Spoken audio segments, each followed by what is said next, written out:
Welcome to the Fire and Earth podcast with your hosts, Jason Mefford and Kathy Groover. Fire and Earth, giving you the keys to unlock your limitless potential.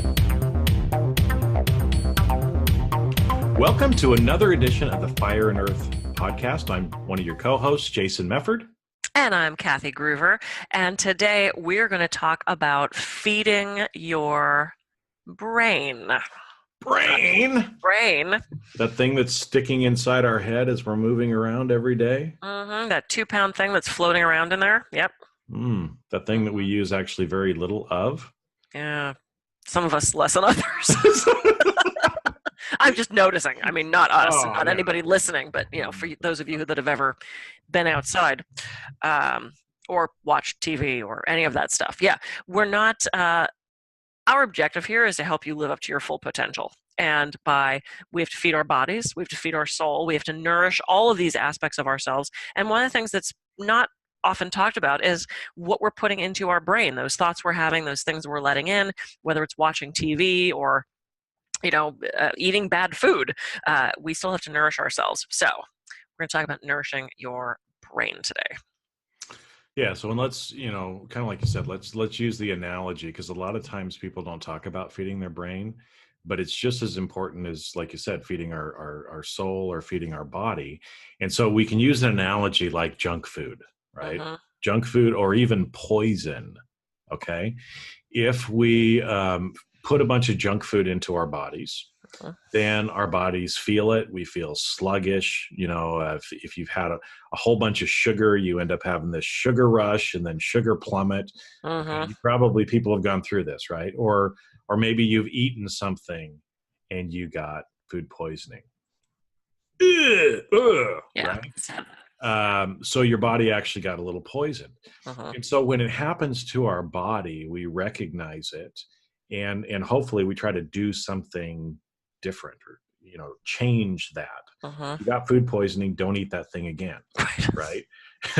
Don't go back to that restaurant or, whatever might have happened. But I think a lot of times people don't think about that with our brain.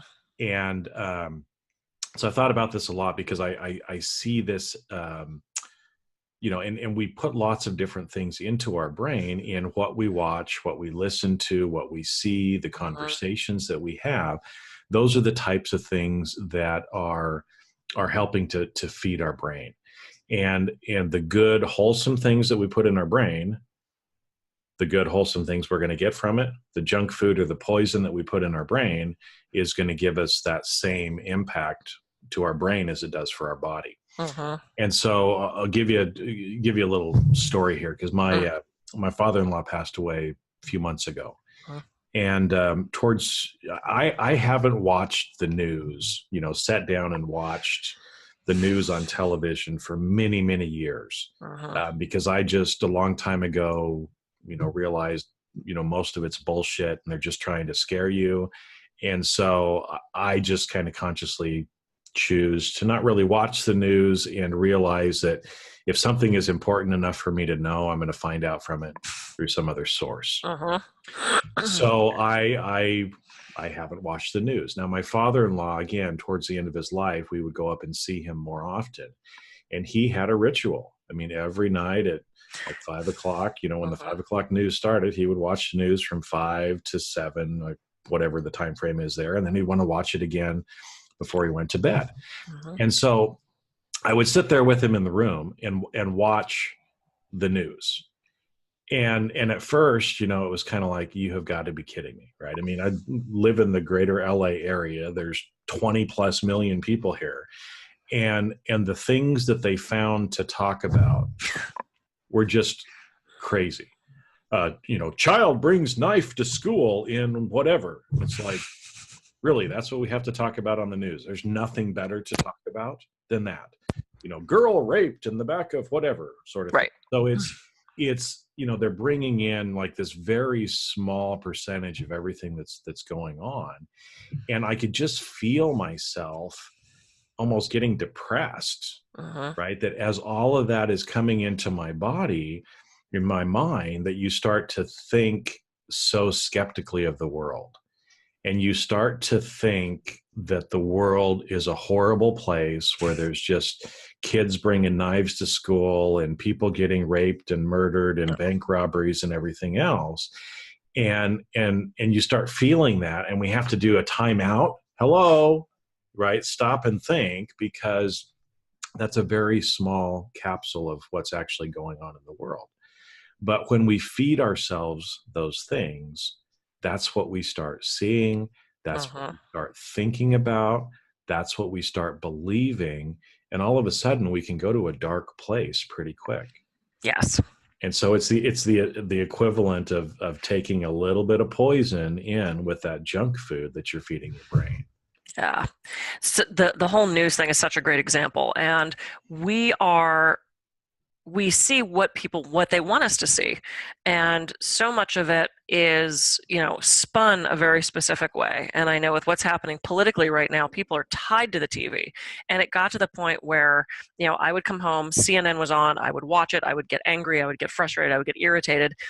And I found that I was actually starting to get angry in response to what was happening out there somewhere, which is this thing I can't control, which is spun through whichever news network I happen to be watching.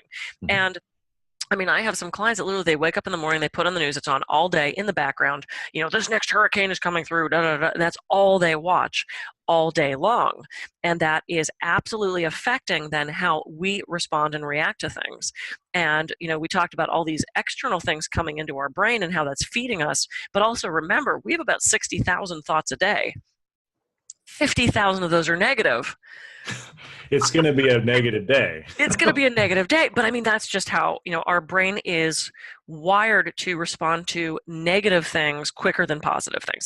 That's how we're wired, to protect us. So we are looking for the negative because it keeps us safe. We can plan for it if we know. But unfortunately, we tend to take that to an extreme. And I know a few years back when I was speaking in Jordan, first of all, I'm geographically challenged. So when I got very excited and said to my husband, I said, oh, hey, I'm really excited. My talk to speak in Jordan was accepted. And he goes, oh, that's great. You're not going, right? I went, why am I not going? He said, do you know where Jordan is? I said, no. He goes, you're going to want to look. And so I Googled it and said, oh my God, my crap, it's the Middle East. And, when I announced to people that I was going, and I was also going to go to Egypt, which this was one of the most amazing trips of my life. I was going by myself to the Middle East. People were terrified for me. Oh my God, you're going to get kidnapped. Oh my God, they're going to behead you. Oh, did you hear what happened to that girl? I'm like, what are you talking about? The girl in Syria? It's a whole different country, but in hearing this input of all these people and all this fear of how I was not going to be safe, a couple of things happened. I started to lose my ability to tell what was my own rational mind going, yeah, let's be smart and safe about this, and what, from an empathic standpoint, I was sucking up from all these other people about why I should be so terrified to go. And literally, as I'm pulling into the Jordan airport, I'm looking out the window of the plane expecting to see bombs going off and people running and diving behind bunkers, and because that's what everybody was feeding into my brain. And after so much of that input, I actually started to go, oh crap, maybe I'm making a really bad mistake by coming here. You know what the worst thing that happened was? Nothing bad happened. I didn't miss a flight. I didn't get pickpocketed. I didn't get looked at badly. I mean, there was one guy at the airport who didn't speak English, and I got stuck going back out and having to check in again. That happens in the United States, but it's like, we hear these things and we start to believe that it's true, and we start to act from this place of things we've heard and not what we actually know to be true. So I think exploring these things and asking questions and doing your own research to feed your brain, not only letting the positive things in and filling ourselves with positivity, but also learning more, because the more knowledge we have, the more power we have. And the more our brain has to access options, then the better off we're going to be. We're not going to get sucked into this negative fast food thought mindset of all this negativity and this scary stuff. Yeah, and so I think for the listeners that that are on with us now, it's like you said, you got 60,000 thoughts a day. If you're feeling kind of negative, then chances are you're having more negative thoughts than positive thoughts. So, if you start asking yourself some questions, what am I feeding my brain? And if you realize, hey, I'm listening to, talk radio to and from work, and it's just people arguing with each other. Right. Well, if you're listening to people arguing for, an hour or 2 hours a day, you think that's going to help or hurt your psyche? Okay. And the same thing with the news, or with maybe certain toxic people that you might be hanging out with, that are also feeding some of those things into your brain. So, if you feel that, you need to kind of do a timeout and say, well, now just a minute, I probably should avoid these things, just like I would avoid the junk food or avoid the poison. And now I've got to start replacing something else. Yeah. So, you've got to take and change some of those habits. And maybe later we'll talk more about habits as well, but replace some of those bad habits, or those negative routines that you've created, and actually switch them with something that's actually feeding your brain something wholesome. So reading a book, listening to music, listening to a podcast, watching funny videos, cat videos, right? Now they can suck you in, but watching a cat video would be better to your psyche than watching two people argue. Right. Where they're talking over each other and nothing's getting heard. Yeah, it's the looking at something pretty. It's the England story that I tell in my TEDx talk. It's you can always focus on something negative, look at something pretty. And I remember when I was in, where was I? New Orleans. They have the World War II Museum. And I don't know tons about war. It's not one of my go-to things to investigate or to explore. War movies I'm terrible at, because I feel all that and I just get so upset I can't watch them anymore.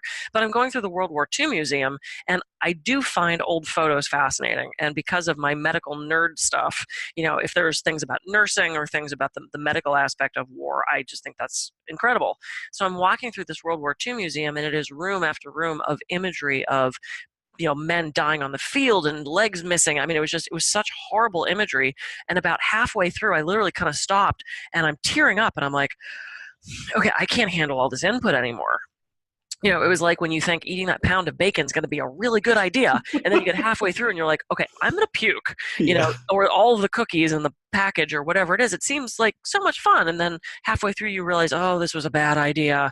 And halfway through I literally stopped and I pulled up my phone and I started looking at pretty pictures of animals and babies and like pretty things, because my brain couldn't handle all of this negative input anymore. And if you're familiar at all with Dr. Emoto, Masaru Emoto, and his water experiments, where he would take water crystals and freeze them to see what grew out of these crystals, and he would give this water different input of like love and appreciation, or he'd play classical music, or he'd say Mother Teresa, as opposed to really horrible music and yelling and negative things like I hate you, I want you to die, or Adolf Hitler, these kind of things. And he would then look at what happened with the crystals, and the ones that had this positive input had these beautiful snowflake-like crystals, and the ones that had all this negative input had these horrible misshapen just ugly looking patterns that came out of them. And we're 80% water. So if his research is true, and you can all decide for that, some people think it's total hooey, some people agree with it. It's an interesting theory, because what is our physiology doing from having this negative input, whether it's the raucous loud music, or your neighbors yelling, or you with that self-talk of that self-defeating, self-limited behavior that we're feeding ourselves through ourselves. We're getting enough negative crap out there. Let's at least change the one thing we have the power to do, which is change our thoughts and change our focus. So looking at Emoto stuff, if that's true, we are actually changing our physiology by thinking positive things as opposed to thinking all those negative things and letting that negative input in. We have incredible power to do that. Well, and it is. I mean, change your thinking, change your life, is one of the things that I've heard before. And there has even been some research on, your health improves when you become happier. You don't become happier when your health improves. Right. So it's like this flip around. So you've got to be, putting those good things in your brain first, and then you're going to start to see those effects. But And that's why it's so, to me, I've got certain routines that I try to do in the morning, or certain things I try to do every day, to try to help myself feed my brain. Because, we get battered around sometimes during the day at work, and, on the highway if we're driving, and other things like that. So everything we can do to try to protect ourselves, kind of mentally, just like, if we're trying to exercise, that's helping to protect our body physically. Doing some of these things, helps us mentally to be able to make it through the day, so we don't feel so exhausted at the end of the day. And we're able to feed those good thoughts that lead to, other good experiences, help us see the beauty and the pretty things, that are out there in the world, because there's a lot of pretty things. We started talking off about the news and other stuff. Well, for every one of those things that's happening out there that's bad, there's probably a million things that are good. And I deal a lot with, people that are fraud investigators and compliance people, and some people that they have a very negative job, right? I mean, they're dealing with criminals and other stuff. And sometimes, as I've been messaging with them, they just feel down, like this is a really shitty world. And I'm like, dude, stop, right? You got to put this in perspective. You're dealing with the 1% of the assholes that are in the world. Okay. There are millions and millions of things and people and other stuff that's out there that's beautiful. We just have to go find it. Yeah. So take the time to put some of those things into your body, whether that's, engaging in good conversation with people that you love, making friends, reading books, listening to podcasts or other videos that are inspiring. A big one for me is music. Yeah. I really love music, and music can totally change your outlook, and you can actually use music to create certain moods as well, depending on what you're trying to do. Read a book, do something that's going to try to improve you and help more of those positive things come into your life, because the more you focus on the positive, the more you're going to get more positive. And so if you're in fear, if you're feeling down and you want to change that, start putting those good, positive thoughts and other things into your mind. Feed your brain the good stuff, and it's going to give you good thoughts. Data in, data out. Yeah. Exactly. We can't put we can't put bad stuff in our car and expect it to run as well. And one of the things I started, because I wanted to watch something at night. That was like my decompressing thing. I'd sit there with a glass of wine and I'd watch, typically CNN, which started to get to me, all the negativity and the yelling, like you said, people talking over each other. And so what I started doing is I'd turn off the TV, I would go to YouTube, and I started watching old episodes of Whose Line Is It Anyway? Which, a great show. One, is hilarious. Two, I grew up doing improv, so it helps me with my skills as a speaker, as someone who teaches improv to corporations and stuff like that, as team building and as communication skills. I would sit there and watch Whose Line Is It Anyway, and I would laugh my ass off because these guys are awesome. And then I'd put on the bloopers from Whose Line Is It Anyway, which are even better. Because they're bleeped out, because especially Ryan Stiles gets a little but no, it's like, but that was what I did. And I would go to bed, happy and having laughed for the last 45 minutes, as opposed to stupid God CNN, as opposed to this negative thing. Is the last thing you want to think about before you go to bed.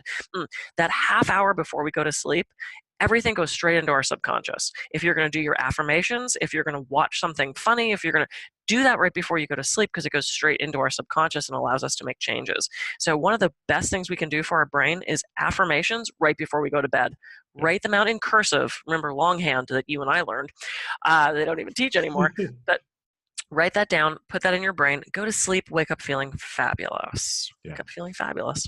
Because I think that's a good point. What you do right before you go to bed and what we do when we first wake up are some of the most important times in our day.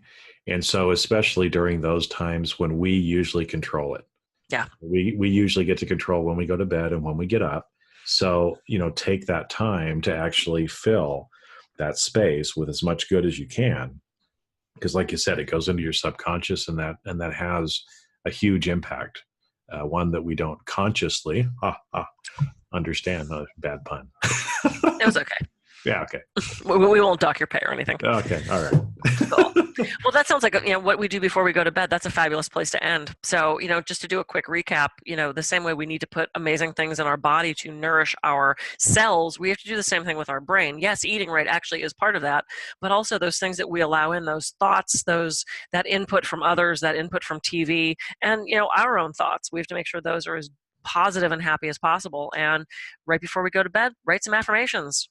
Change things while you sleep. Change and nourish your brain while you're getting rest. So I think that's a good place to end. It's a great place to end. And as you do that, you will be unlocking your potential, and you'll actually feel better too. Yes. You won't feel as tired. You won't feel as drug out. You'll see the world in a positive light, and you'll see all of those pretty and beautiful things that are out there in the world. Which leads to more gratitude, which leads to more seeing those things. And it becomes this nice causal loop of just making you feel happy, and realizing that we're all pretty damn lucky in this world to be alive. So go out there and do that, feed your brain, and make today and this week the best that you can. Yes. I am your host, Kathy Groover. More information can be found about me at kathygroover.com. And I'm Jason Mefford. I can be reached at jasonmefford.com. See you next time on another episode of the Fire and Earth podcast. Bye.